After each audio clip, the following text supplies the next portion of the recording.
Of all the mysteries that come out of Nintendo's development, including the enigma of the NX, no account since has Nintendo been so adamantly dedicated to keep information regarding Zelda Wii U to an absolute minimum. However, recent information might just wipe away that initial thought.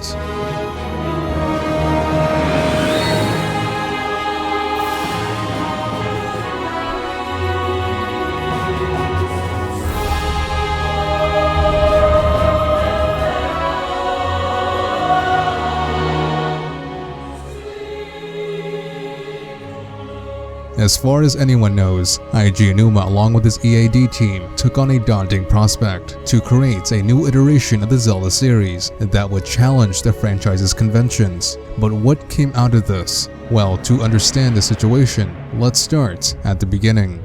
It is fall 2007. Phantom Hourglass was just released for the DS. Early development for Spirit Tracks is underway. And curiously, Skyward Sword also begun its development. Eiji Aonuma along with his team would simultaneously work on both projects up until 2009 with the completion of Spirit Tracks. At this moment, Aonuma focused to complete the Wii's true Zelda iteration. However, he faced a brand new hurdle. Nintendo was developing a brand new handheld, the 3DS, which was dropping in 2011.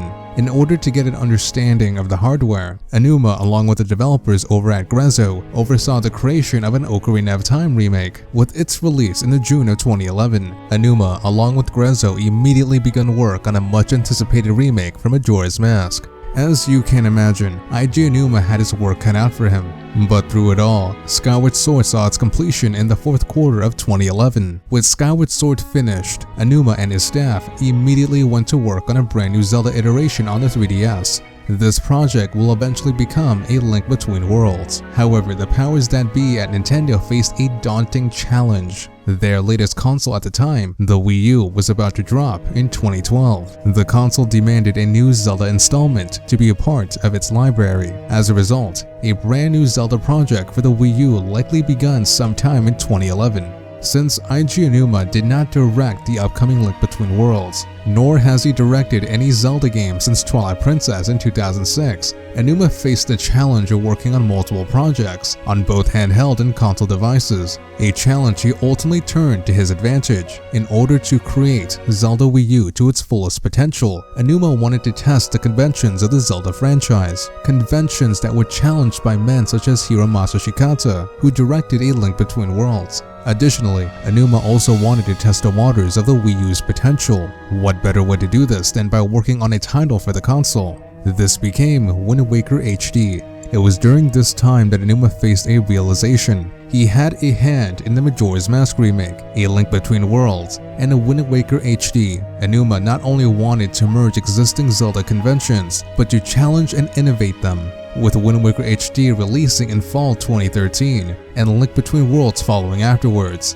Aonuma sought after other ways he could expand on the Zelda project for Wii U. A radical idea took the shape of Hyrule Warriors, which likely begun development in early 2013. The title is a crossover between Zelda and Dynasty Warriors franchises and brought forth a curious package. At this point, Aonuma had a potent mixture of Majora's Mask, Link Between Worlds, Wind Waker HD, and now Hyrule Warriors to derive inspiration from. It would seem likely that all is going well. On E3 2014, the Zelda project for Wii U was finally revealed to the public, showcasing an unorthodox perspective on Zelda. This unconventional vision was further supplemented with the release of Hyrule Warriors later that year. And to everyone's delight, the Majora's Mask remake was revealed in the November of 2014. With the remake's release in early 2015, another curious package came into being in the form of Triforce Heroes, which is co-developed by the same team known as Grezzo. Notice a pattern here. Since Zelda Wii U's inception, Aonuma has been drawing from a wide pool of different interpretations of Zelda. What originally was a daunting task turned into an opportunity,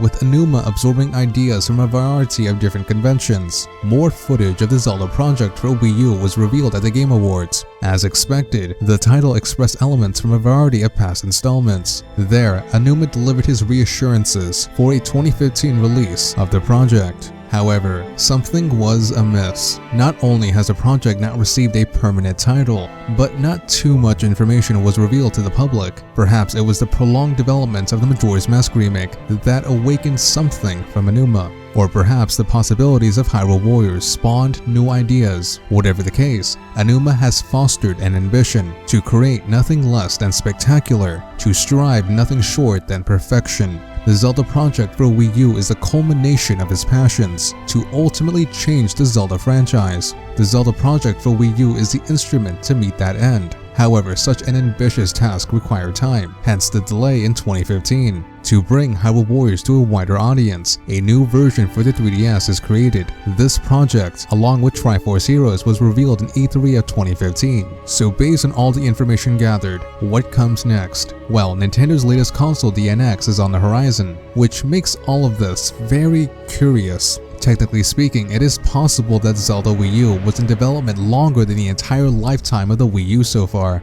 which is why I am positive that this new Zelda project was made for the Wii U in mind. But what about the lack of information? From my perspective at least, the development for Zelda Wii U is not a normal one. If anything, the development is an evolutionary process, in which Aonuma constantly drew from a wide pool of projects he has worked on over the years, which would make the pieces of footage we have seen of the project somehow outdated. But Aonuma is not done with his multitasking approach.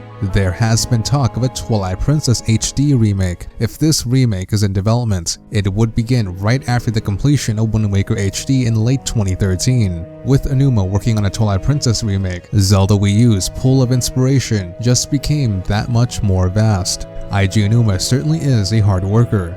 Based on these series of events, he would be working on multiple projects under the stress of Zelda Wii U since 2011.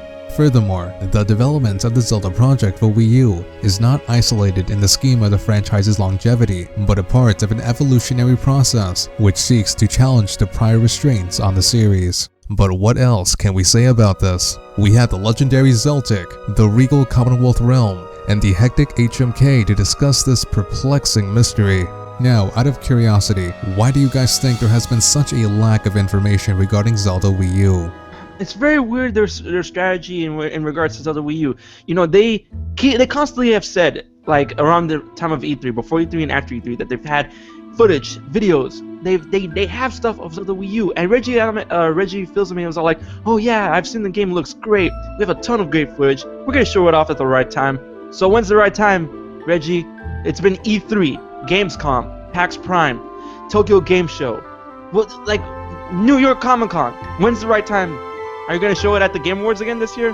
Well, the thing about Zelda Wii U is that the case is a little bit more complicated, because the game was delayed because they want to improve this game. They want to make it the best possible Zelda game. And I believe that Nintendo might be waiting with Zelda Wii U all the way to E3 next year, because they want to make the same impression, just like the Fallout 2. Man, I really hope that doesn't happen, and I understand what you're saying when you said that they want to just blow up things like E3, and they still could if they decide to, throw us a bone along the way. Because, I mean, in regards to Skyward Sword, when they first unveiled it at the E3 2010, I believe, they show up a little bit of something, and then along the way they show us a little bit, and in 2011 they went ham with the orchestra, gameplay, in-depth analysis, more art and all that stuff, so they can still do something akin to that experience. But they need to throw us something, because investors, reporters, everyone is just like, yo, where's this game?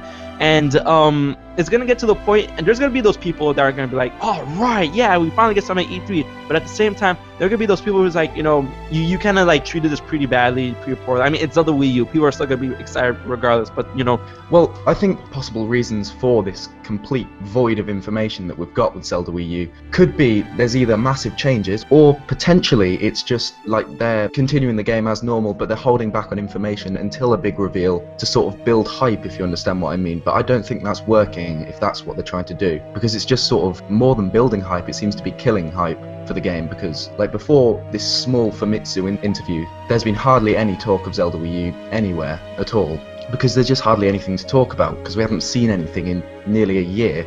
and it's just ridiculous, to be honest. We need to see something soon if they want to keep sort of hype for the game alive. More information about the NX has been revealed, which has some sort of a mobile unit along with utilizing industry-leading chips. What do you think about a dual release for Zelda Wii U?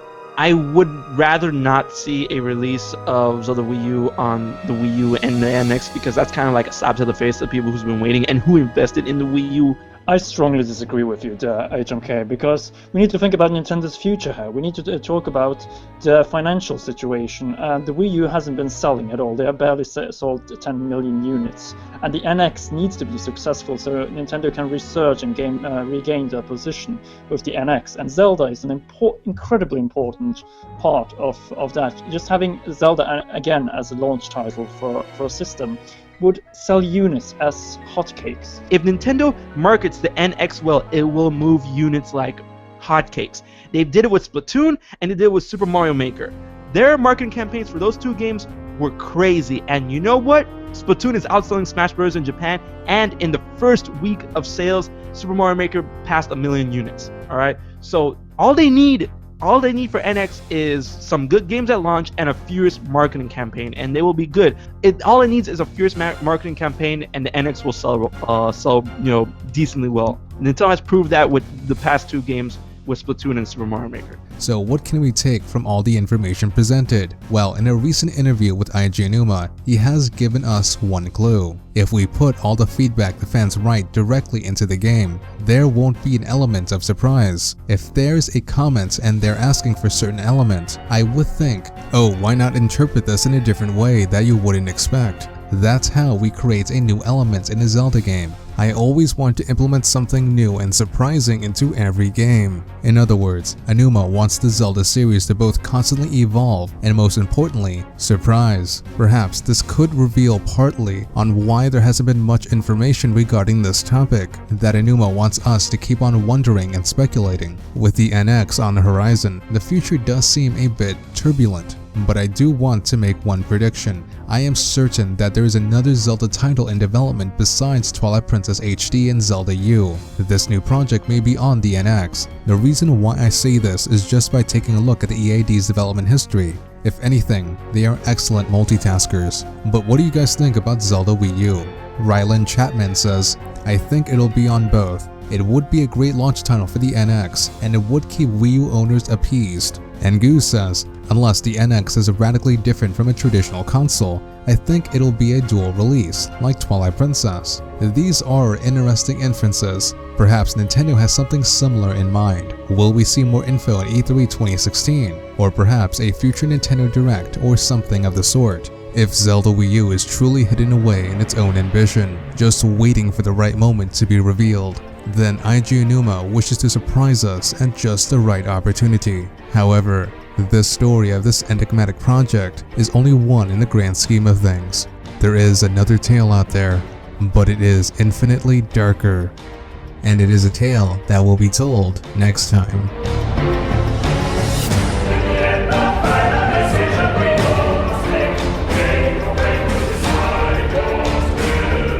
Special thanks goes to Zeltik, Commonwealth Realm, and HMK for being a part of this video.